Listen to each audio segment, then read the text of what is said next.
Well, thank you for watching our podcast again. This week, the Senate and the Congress have completed work and have taken off for the remainder of August in what's traditionally the period of time the members spend back in their home states.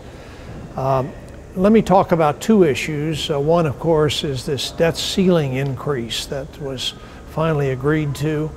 I wound up voting for this, not because I thought it was a good proposal, but because clearly we needed to avert any kind of economic crisis that unfortunately had been generated by the refusal to extend the debt ceiling before. The main problems I've had with what we were forced to agree to here is number one, it's a very unbalanced set of measures to reduce the deficit in coming years. It does not include any increased revenue. It only involves cuts in various programs, both in the non-defense area and in the defense area. Always before, and I've voted for many deficit reduction proposals since I've been here in the Senate, and always before they have been balanced. And they have included both spending cuts and increases in revenue. This one was not.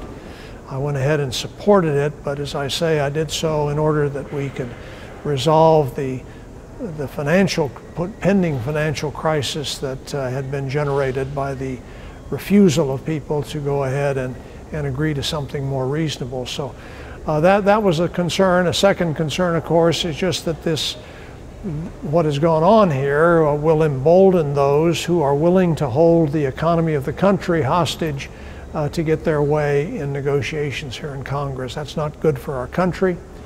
It's not the way business ought to be done here in Washington. I hope that we can find a way to avoid this in the future in Congress. The other issue that we've tried to come to closure on and were not able to here in the final days before this recess was the question of the Federal Aviation Administration being authorized to continue with all of their work.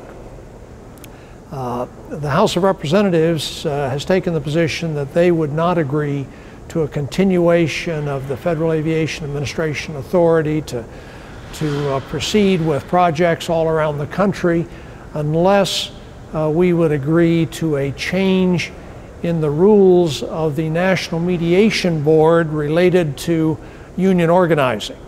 And this is an unrelated issue which should not be part of this legislation, but they were insisting that we legislate an override of the National Mediation Board's rule change. And the National Mediation Board rule change was essentially to say that in organizing elections for unions in the future, they will count the votes for the union and against the union, and they will not count votes for employees that do not vote. Those will be considered absentees. And that's the way elections are supposed to be structured. It's a common sense way to structure these elections as well. And there was not a willingness in the Senate to accede to the House insistence that this National Mediation Board rule change be overridden.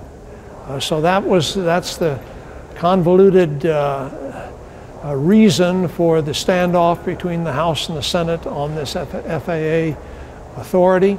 It's very unfortunate for our state and for the rest of the country. There are projects that ought to be moving forward that are not going to be moving forward during the month of August because of this position that the House has taken.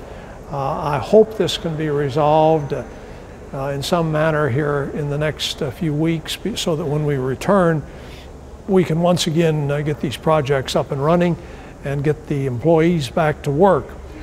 But that is not certain at this point. The disagreement continues. So, at any rate, that's a summary of what we've been working on the last few days. Again, thank you very much for watching the podcast.